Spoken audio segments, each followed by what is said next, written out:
1. We are live with the podcast talking to Chad Svihel. How are you, sir? I'm good, Kelly. Thanks for having me. And you said you were in Waco, Texas today. I am in Waco, Texas. Yeah, we concluded an acquisition of a company here last month, and so been in and out of Waco working with some of the teams here that are in Texas. They got people all over. So it's 105. Going to be 105 today, Kelly. Coming from Minnesota, I'm going to melt. You do a lot of traveling, it seems like. Is that right?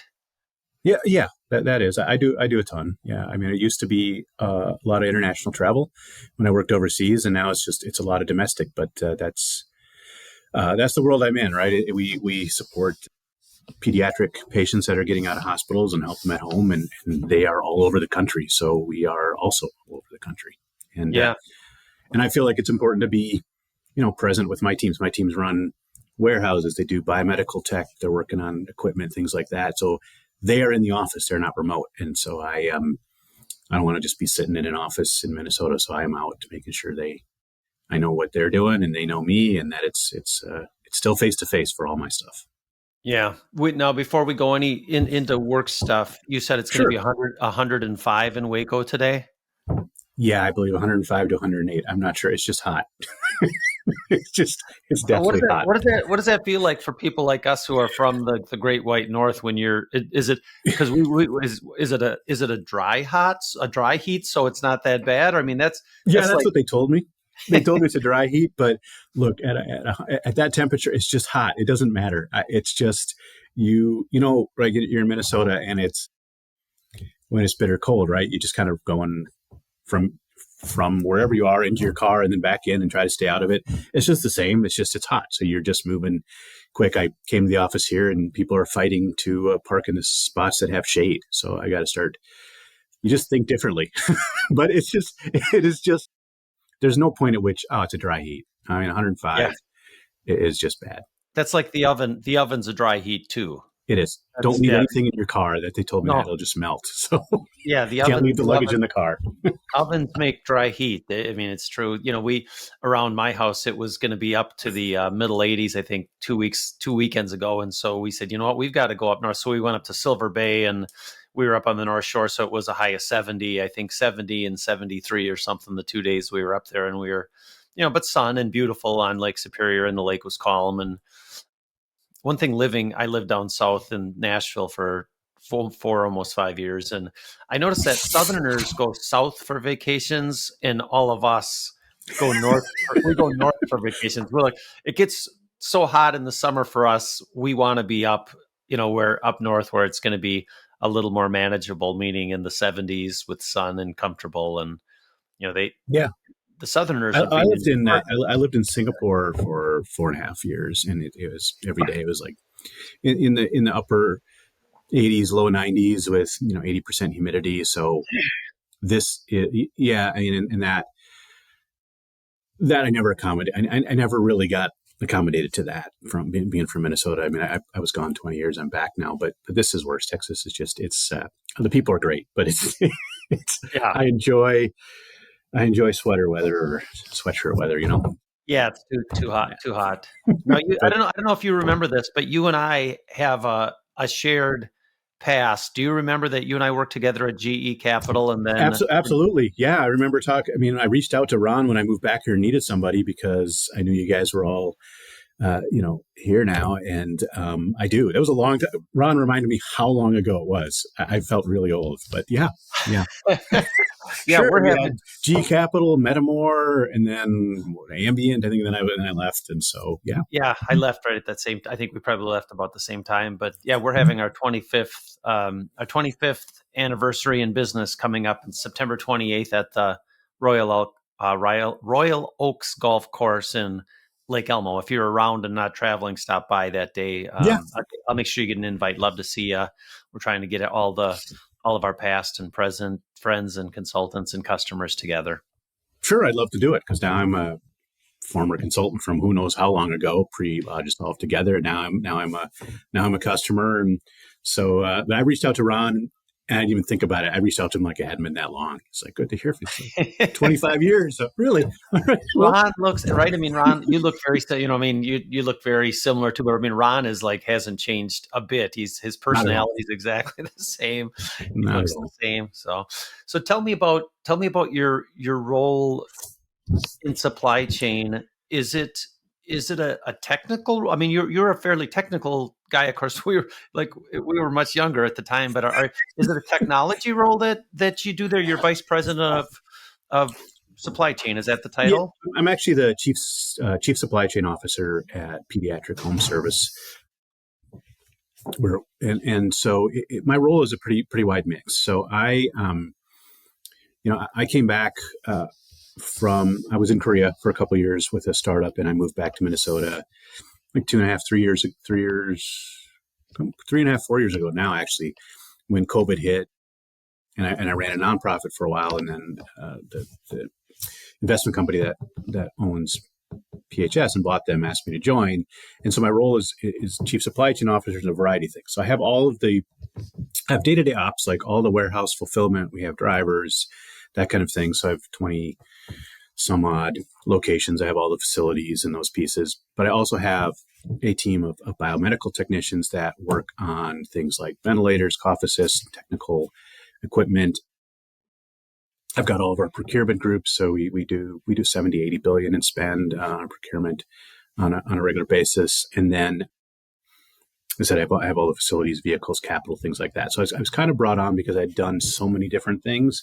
There wasn't a lot of tech. I've brought a ton of technology around data analytics, managing it, KPIs, just using the data that's available to have an understanding of how the business is doing, right?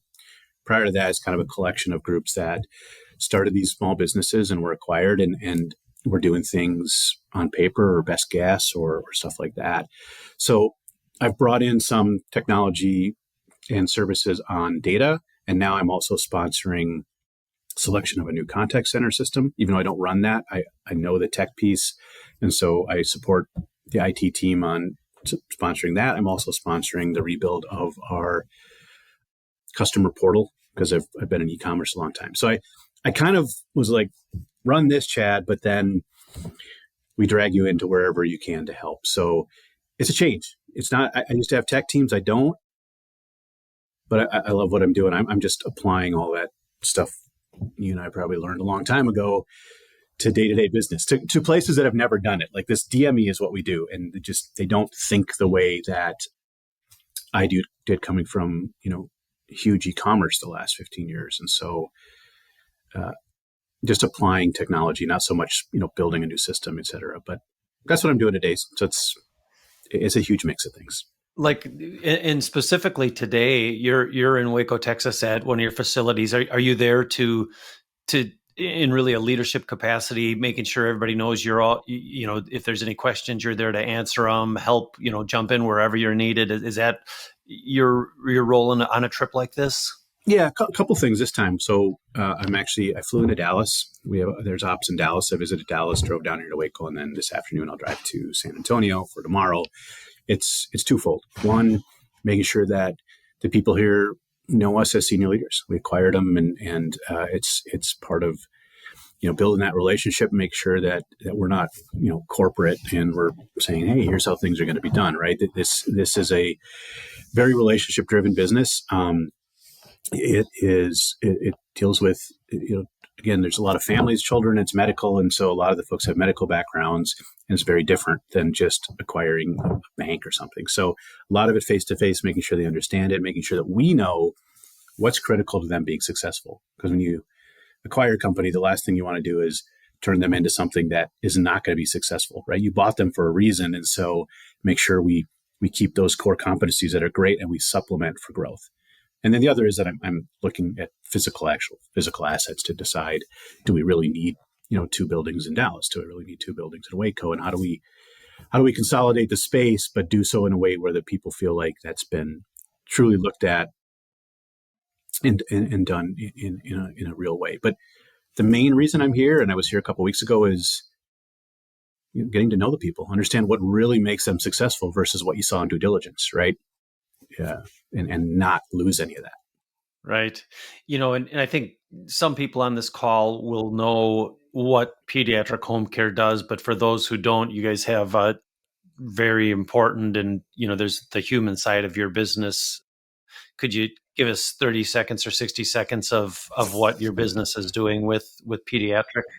Sure. Yeah. Our focus is on medically complex kids and their families. And what we do is help them have as close to a normal life as home as possible. So these are kids that have either genetic issues or other diseases, things that cause them significant issues with potentially breathing. So we provide things like ventilators or cough assist machines, things that will help you be able to breathe and live at home.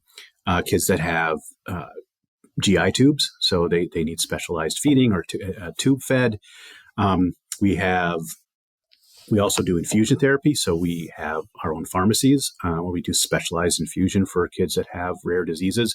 So we give them and we also have private duty nursing. So if you're in the past, that those kids may have been in the hospital for the majority of their life, in and out, barely being able to make it out, right? And now we're able to give them everything they need to get out of the hospital and be at home. We even have a group in Ohio that makes specialized wheelchairs so that these kids can have all that stuff strapped onto a chair and go to school, right? And be out in a normal life as best possible. So that is what we do, is figure out how to get all that hospital grade equipment and knowledge and support out of the hospital so that they can be at home having a life. How much does that does that human side bleed, passion? Do you see that around you and the people around you? I mean, I would guess that all of us, when you're talking about children, that has to impact it at some level. But is it noticeable that people, the mission, people all acknowledge this mission is more important than most other jobs or any other job probably? Does that come into your day to day? Absolutely. Yeah. I mean, everybody is here primarily because of that mission, or, solely because of that mission. And I spent a long time in life insurance and then in e-commerce. And then I was running a nonprofit. And what this gave me was that same mission-based feeling, being in a nonprofit, but actually being able to kind of not be out asking for money half the time as you would nonprofit. But yes, it is every day. That's the main reason people get up and come to work here, is because it's on behalf of these kids.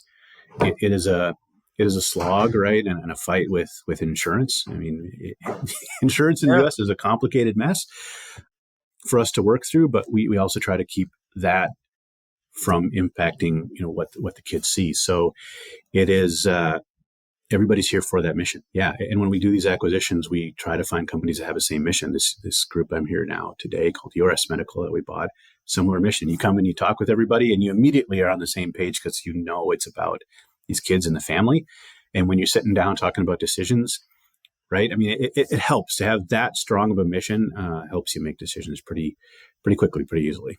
Yeah, that's really amazing, and thank you for doing it. Thank you to all your team and the people that you're acquiring, and that's fantastic. And if that can't get you emotional and tied to work, you're probably in the wrong spot. So thanks so much for your time. It's wonderful seeing you. I feel like we've seen each other like 6 months ago. Was it really? Right? Was it 25 years ago or 23 years or whatever? I mean, But yeah, great to see you. Thanks for taking time out of your busy schedule to talk, and look forward to seeing you on the 28th if you can make it. Yeah, absolutely. I'd love to attend, and I appreciate the time. And honestly, it's been great re-engaging with you guys, and we've had some services and some support from Logisolve, and it's like nothing's changed. The mission and how you guys operate from back when we did. That's why I knew talking with you or working with you was going to be the same feeling, and that approach hasn't changed, honestly, Kelly. So it's been awesome. But yeah, it has been great because I 25 years, or however long since we've seen each other, seems like it went really, really quick. Isn't that weird? Yeah. That's so weird how quick it went. Yeah. Yeah. But no, I appreciate it. It's been good. So thank you. Good. Well, look forward to seeing you, and let's do this again sometime, in the next couple of months if you can make time for it. Absolutely. I will. Absolutely. Thank you. Awesome. Chad Svihel, have a great day in Waco, Texas. Stay inside. And you are all listening to the Kenley Wedlett Vodcast.